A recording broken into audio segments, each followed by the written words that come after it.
Friedrich Nietzsche was a very sickly man and was forced to endure an exceptional amount of suffering due to illness. From the time he was a schoolboy, he started regularly having problems like migraines, nausea, and fatigue. Then, while undergoing voluntary military service in his early 20s, he ended up tearing 2 muscles on his left side, which forced him to quit the military. A few years later, he served as a medic in the Franco-Prussian War and ended up contracting infections like diphtheria and dysentery, which led him to constant and debilitating bowel problems. Throughout his life, he would suffer from various bodily pains, vomiting, seizures, worsening eyesight. Sometimes these problems would be so painful that he would lose consciousness or be incapable of reading and writing. He had to relinquish his professorship early on because of these health issues, and from his late 20s all the way to the end of his sane life, he would never be free of these problems for any more than a couple of weeks at a time. In the late 1870s, he wrote in a letter to his doctor, quote, "My existence is a terrible burden. Constant pain for several hours a day, with a feeling closely related to seasickness during which I find it difficult to speak. By way of a change, raging seizures. The last one forced me to vomit 3 days and nights. I thirsted after death. Can't read. Only seldom can I write. No contact with human beings. Not able to listen to music. All inner means of amelioration useless." But then would come times of recovery, periods of improved health. Imagine you're Nietzsche, and you're on your 3rd week of laying in bed, alternating between various bodily pains, nausea, and seizures, wishing for death just to get some relief. And suddenly, the pain subsides. You're no longer nauseous. You get out of bed and you can read books again, and write letters to your friends and talk to people, go for walks and listen to music. Without pain overclouding everything, suddenly you're filled with gratitude at the simplest parts of life, and everything acquires a kind of divine beauty. It is experiences like these periods of recovery, that led to the celebratory and jubilant quality of a lot of Nietzsche's works, as it was during these periods that Nietzsche felt most inspired and wrote the most.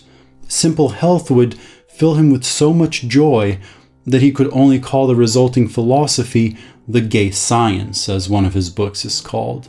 In the preface to The Gay Science, he describes in one of the most beautiful passages I've ever read the feelings that such recovery awakens, and I think it's worth quoting at length. This book seems to be written in the language of the wind that brings a thaw. One is constantly reminded of winter's nearness, as well as of the triumph over winter that is coming, must come, perhaps already has come. Gratitude flows forth incessantly, as if that which was most unexpected had just happened, the gratitude of a convalescent. For recovery was what was most unexpected. Gay science. This signifies the saturnalia of the mind that has patiently resisted a terrible long pressure. Patiently, severely, coldly, without yielding, but also without hope, and is now all of a sudden attacked by hope for health, by the intoxication of recovery.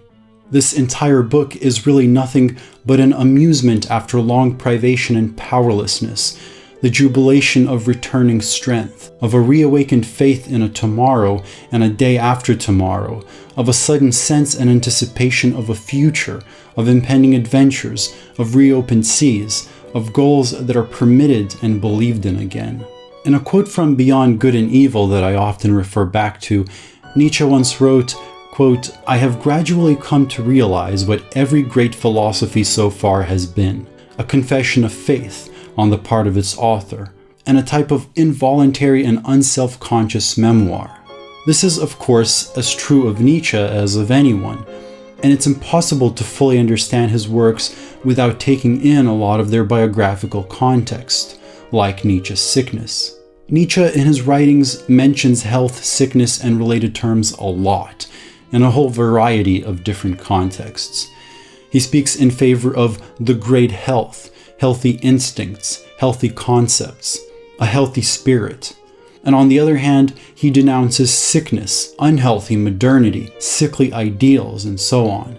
He says that man is the sick animal, and that under nihilism, people began to suffer from themselves and from life as if it were a sickness. Now, it's not surprising that Nietzsche was inclined to use this kind of language, but how are we to understand the fact that he consistently attacked the sick and the sickly and praised the healthy, given the condition of his own health? Was he devaluing himself, or was he just being hypocritical? The answer concerns his peculiar understanding of health as a concept, which itself clearly points back to some of his biographical details. See, for him, health and sickness were relative concepts. Great health could only be understood in contrast to great sickness. And so for him, a person who is truly healthy is not a person who just never gets sick. Rather, it's a person who does get sick, and perhaps even intensely so, and yet overcomes that sickness, or somehow benefits from it. And that is precisely what Nietzsche did time and time again. Despite intensely painful sickness, he held on long enough to overcome it and experience periods of intense recovery. And that's what he understood his health to be. Hence why his concept of health is also inseparable from his concept of self-overcoming. For a person who never gets sick, health is an irrelevant concept, because such a person does not have to overcome themselves in order to attain health. Only the person who gets sick and then overcomes it really understands what health is. That is why in The Gay Science, Nietzsche wrote that the great health is, quote, a health that one doesn't only have, but also acquires continually, and must acquire because one gives it up again and again, and must give it up.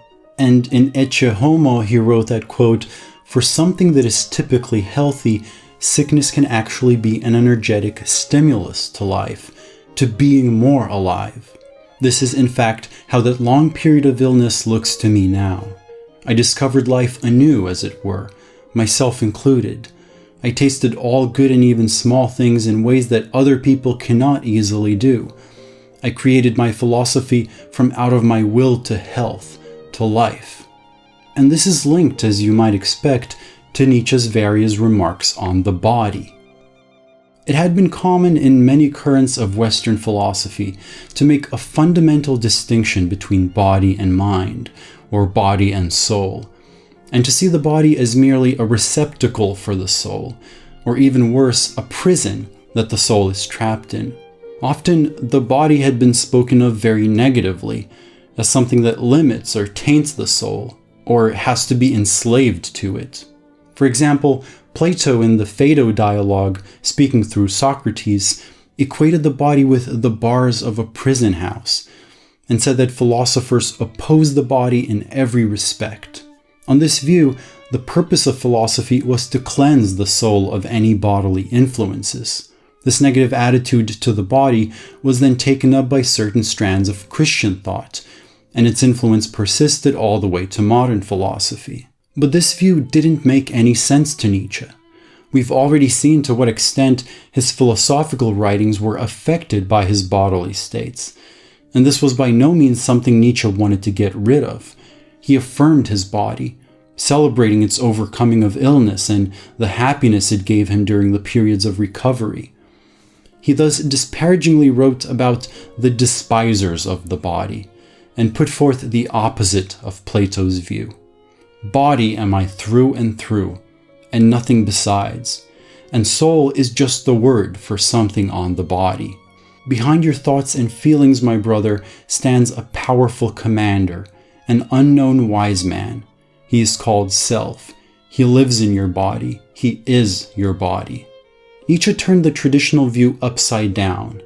Rather than the body being something superficial that hides the depths of your soul, consciousness became for him the superficial part, and the body became deep. Your conscious mind, after all, is often mistaken or naive, prone to rationalizations or self-deception. It's sometimes full of insecurity and shame and doubt, whereas the depths of your body contain the wisdom of billions of years of evolution. It contains confident instincts, muscle memory, reliable reflexes, with which the mind sometimes struggles to catch up with. Often, our most glorious moments are ones in which the mind takes a backseat and the body takes over. Think of a basketball player in the heat of a match, or a jazz drummer improvising a solo, or a soldier in the midst of battle. In their best moments, they reveal the wisdom of the body, and in such cases, to consciously reflect on every move you make can in fact hinder your success. Nietzsche wanted to infuse philosophy with this faith in the body, and in his impassioned writing style he wanted in part to affect and excite the body. This body-centered philosophy led him to emphasize the importance of things like diet, climate, cold baths, and physical activities, in his case hours and hours of hiking. Definitely not the kind of topics you typically associate with philosophy, and this was something Nietzsche wanted to change. Sometimes his philosophy of the body led to the humorous. For example, he said that ancient priests, because they would not exert themselves physically, would end up having bowel problems. Sometimes such claims would border the ridiculous. He said, for instance, that a diet consisting primarily of rice leads to the spread of Buddhism and the use of opium, while a diet of mainly potatoes leads to the use of alcohol. More plausibly, he said that German philosophy is often bad because of how much beer Germans consume. He called the Middle Ages the alcoholic poisoning of Europe. So he might have sometimes went too far or astray with some of this body talk, but he still made a major contribution to Western philosophy. Before Nietzsche, only Spinoza had given such a focus to the body. And in mid-20th century France, when the body was again being centered as a theoretical concept by thinkers like Deleuze and Foucault, it was to a very large extent Nietzsche that they were drawing from. The utilitarian hedonist idea that the value of human life is determined according to increases in pleasure and decreases in pain seemed to Nietzsche reprehensible, probably in part because, judged according to this standard, Nietzsche's own life would have been deemed to be of extremely poor value. This was not something Nietzsche was prepared to accept. He saw his own suffering as essential to who he is, and his ideal was never about minimizing pain. His ideal was instead that of loving life in all of its aspects, including the pain, no matter how terrible. His ideal of amor fati, the love of fate, consisted in affirming every single part of your life as either necessary or beautiful, and this is how he viewed his own suffering. He wrote that anyone who has suffered deeply will have, quote, a certainty that his sufferings have given him a greater knowledge than the cleverest and wisest can have, that he knows his way around and was once at home in many distant and terrifying worlds that you don't know anything about. And in a separate work, in reference to Epicurus, he wrote, only someone who is continually suffering could invent such happiness. The happiness of an eye before which the sea of existence has grown still, and which now cannot get enough of seeing the surface and this colorful, tender, quivering skin of the sea. Never before has voluptuousness been so modest. When you know just how regularly and how intensely Nietzsche had to suffer, the existential questions he is famous for become that much more heavy. When he spoke of affirming life in spite of suffering, he was not just tackling an abstract philosophical issue. He was trying to prove to himself the value of his very own life, to deduce for himself a reason for why continuing to exist is worth it. What makes one heroic, he wrote, to approach at the same time one's highest suffering and one's highest hope. And now I'd like to thank the bodies who suffer on Patreon to support me. 404 Error official fan page, a B, A Sociology of Tarot, Alec Radford, Alex Gavriliou, Andrew Pierce Rolfe, Andre Oliva, Archive Transients, Bathild and Devahen, Bacchus, Chewy Movie Reviews, Christian Pasco, Christopher, Clam Tears, Colin Paulai, Daniel Zotner, Don Nolis, Evie Rosk, Eric Owens, Finite Mode, Gub Gub Kolkol, Hayden Ellis, Hong Kong Aesthetics, Industrial Robot, Jessica, John Scott, Jonah Shi, John D. Pagani, Jones Indiana, Justin Armijo, Carl New, Katy Perry is John and Bennett Ramsey, Left Gallery, M. Lim, Matt Gold, Matthew Richards, Max Bendick, Nathaniel Lark, Paul Winfer, PJM, Prophet Overlord, Rachel Ann, Rad Sheba, Radical Q, Slevin Olivares, Snowcrash.fun, Spiritfarer, Tendies123, The Name That Names Its Namelessness, Theodore Sandel Rolfson, Victor Redko, Ver, Yavin Arba, Zacharias Alkin, as well as all of these wonderful suffering people. So this one was a shorter video. I felt bad about taking so long to produce content, so I decided it would be a good idea to make some shorter videos that don't take as long to research and write and edit. Let me know if you liked it. If you join me on Patreon, you'll get access to the script for this video, as well as supplementary notes I write for most videos, occasional polls for what the next video should be, and an invite to my Discord server. My plan going forward is to make a couple more shorter videos like this, and I hope to finish another one before the month ends. Anyway, I hope you had a good May Day and you're having a good start of the month. Thank you.